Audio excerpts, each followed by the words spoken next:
আলহামদুলিল্লাহ ভাই, যা আল্লাহ তাআলার কাছে লাখো লাখো কোটি কোটি শুক্রিয়া। আজকে একটা বিষয় নিয়ে কথা বলবো ভাই। সেটা হচ্ছে যে কেয়ামত। কেয়ামত এটা একটা আরবি শব্দ। কেয়ামত এর বাংলা প্রতিশব্দ হচ্ছে মহাপ্রলয়। যে যখন কেয়ামত হবে, কেয়ামতের সাথে সাথে পাহাড় মানুষগুলো তুলোর মতো উঠতে থাকবে। বলতেছে কেয়ামতের সময় সূর্য ফেটে মাটির মধ্যে পড়ে যাবে, আর সঙ্গে সঙ্গে মাটিগুলো তামা হয়ে যাবে। তারপর 50,000 বছর শুধু বৃষ্টি হবে। বৃষ্টি যেমন হলে শস্য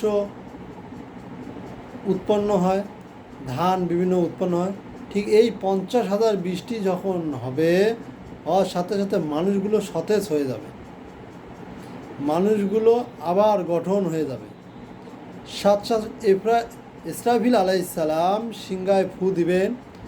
এই সিংহায় ফু দেওয়ার সাথে সাথে মানুষগুলো কবর থেকে উঠবে আর হাসরের ময়দানের দিকে দৌড়াইতে থাকবে।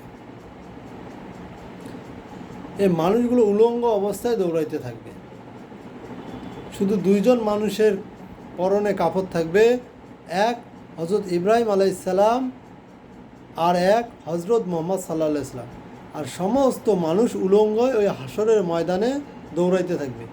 এই হাসরের ময়দানটা হবে ওই সিরিয়া ফিলিস্তিন ময়দান।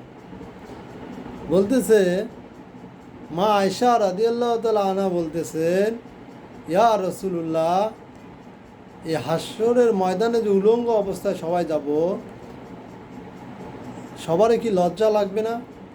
হুজুর পাক সাল্লাল্লাহু আলাইহি সাল্লাম বলতেছে, হে আয়েশা, ওই দিন কেউ কারো দিকে দেখার সময় নেই। সবাই শুধু আসমানের দিকে তাকাবে আর বলবে, আয় আল্লাহ আমার কি হবে, আয় আল্লাহ আমার কি হবে।